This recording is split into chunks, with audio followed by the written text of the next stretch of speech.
The payout ratio is one of the most widely used metrics for assessing the quality of a dividend. But it only adds value if you know how to use it properly.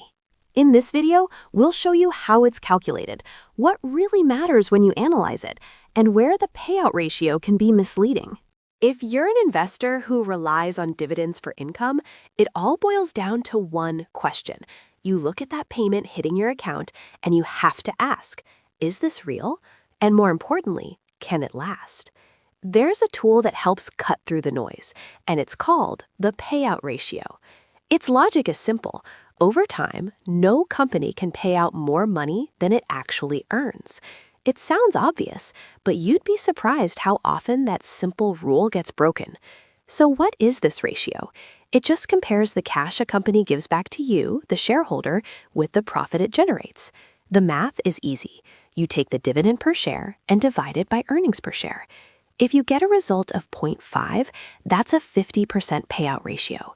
It means for every dollar the company earns, it pays out 50 cents to investors and keeps the other 50 cents inside the business to grow, to pay down debt, to build a safety net. It seems like a simple number on a screen, but the reality is much more complicated.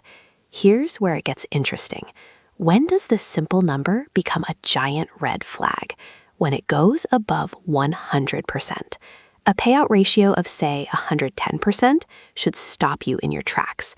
It means the company paid out more in dividends than it made in profit. Now, if this happens once, it's not a 5-alarm fire. A company can dip into its savings, its retained earnings from past years, to cover a temporary shortfall. Maybe there was a brief downturn or a one-off bad quarter. That's understandable. But when you see payouts exceeding profits year after year, that dividend is no longer being funded by the business. It's being funded by borrowing money or selling off parts of the company. And that path almost always ends in one place, a dividend cut. But there are other, more subtle traps. Looking at a single year's payout ratio can be incredibly misleading. A company's earnings can bounce around wildly from one year to the next. Dividends, on the other hand, tend to be sticky. Companies hate cutting them. So a serious investor zooms out. They look at the cumulative payout ratio over 5 years. Did the total dividends paid out exceed the total earnings over that entire period? If the answer is yes, that dividend is living on borrowed time, no matter how stable it looks today. Another trap is getting fooled by headline earnings. Think of it like financial static. One-time events, like selling a building, a massive legal charge, or an accounting write-down, can make profits look huge or tiny in any given year. If you don't strip out that noise, the payout ratio becomes meaningless. A real dividend analysis is always based on the normal, recurring, sustainable profits of the business. And here's a point that trips up even experienced investors. A payout ratio isn't always a payout ratio.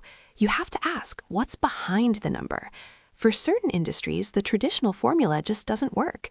Think about real estate companies, utilities, or big investment firms.